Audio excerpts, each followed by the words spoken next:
জিন্দা শাহজালাল, রাষ্ট্রচিন্তক মুফতি সৈয়দ মোহাম্মদ ফয়জুল করিম শায়েখে চরমোনাই। সম্মানিত উপস্থিতি, আপনারা জানেন দীর্ঘ 16 থেকে 17 বছর পর্যন্ত একটি গোষ্ঠী বাংলার সকল মানুষকে নির্যাতন নিপীড়নের চূড়ান্ত পর্যায়ের সীমানা যখন সংগঠিত করেছে, সেই নির্যাতিত নিপীড়িত মানুষগুলো যখন ঘুরে দাঁড়িয়েছে,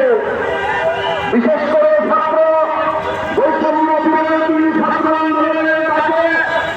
যখন সর্বশ্রেণীর সর্বস্তরের মানুষগুলো মাঠে নেমে এসেছে, বাংলাদেশের জন্য নতুন একটি কল্যাণমূলক রাষ্ট্র প্রতিষ্ঠার অন্যতম একটি প্রধান এজন্য 34-এর গণ অভ্যুত্থানে যিনি সামনের সারিতে অগ্রসেনানীর ভূমিকা পালন করেছেন,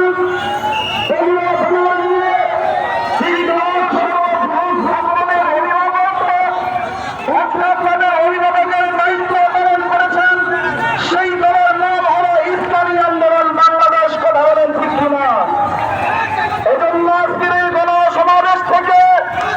আজকে বর্তমান অন্তর্বর্তীকালীন সরকারকে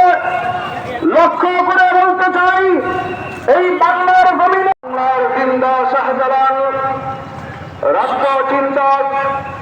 মুফতি সৈয়দ মোহাম্মদ ফয়জুল করিম শায়েখে চরমোনাই। সম্মানিত উপস্থিতি, আপনারা জানেন দীর্ঘ 16 থেকে 17 বছর পর্যন্ত একটি গোষ্ঠী বাংলার সকল মানুষকে নির্যাতন নিপীড়নের